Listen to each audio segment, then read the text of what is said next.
hormonal influences in labor with balloons. Okay, Susie Lamaze is home and has loose bowel movements all day long. So her prostaglandins increase because she is getting ready for labor. Susie is beyond her due date, and her partner decide to become intimate. So prostaglandins increase as well as endorphins and oxytocin. Soon there is a little mucus plug-like discharge, and after a while she starts to notice that she's beginning to have some regular contractions. Increase both of them. Meanwhile, she makes some bread, puts her toothbrush in her labor bag, and then takes a nap. She is awakened from her nap by her mother-in-law, and who is calling to ask, "Why have you not gone to the hospital yet?" Catecholamines increase, oxytocin and endorphins decrease. After her and her partner watch a funny movie, endorphins increase, oxytocin increase, and catecholamines decrease. They eat lunch together, and she decides that she wants to go for a walk. She is feeling really like her joints are loose, and she is waddling during the walk from the hormone relaxing.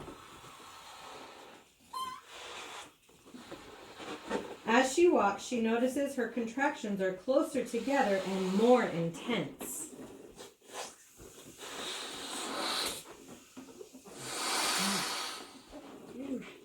Good. She comes home and has some juice and tries to rest, but contractions are now taking her full attention. They are about 5 minutes apart, lasting about 1 minute long.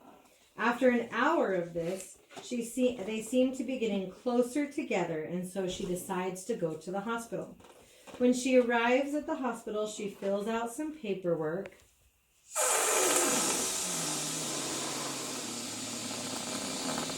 She's asked lots of questions. And she gets an IV and has to change her clothes. After she feels comfortable from some time later, she begins to walk around, she takes a shower, and her contractions are back to 4 minutes apart and are long and strong. Her cervix is later checked, and she's delighted to learn that she is 6 centimeters, and the intensity of her contractions pick up. So these pick up here. Good. And they get big, but then she's a little scared because her contractions are getting harder. Down. Down, down, Vita. Good.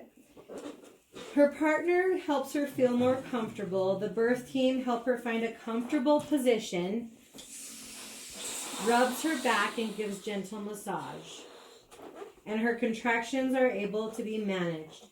Soon she feels sweaty and shaky and a bit nauseous. Those contractions are coming rapidly now. She feels pressure on her bottom as though she wants to push, all 3 of you. She climbs in the bed, and with the watchful attention, her nurse and doctor begin to help her push. She pushes her baby out, and it feels great pressure. With that great pressure, she has one last push, and her baby comes out. The doctor puts her baby on her chest, if you can get it any bigger. Don't pop it though. So just the endorphins and the oxytocin increase when baby is on mom's chest. And soon the placenta comes out. This is the hormone of milk. But then the nurse takes the baby away from the mother off her chest and takes it to the baby warmer for an exam.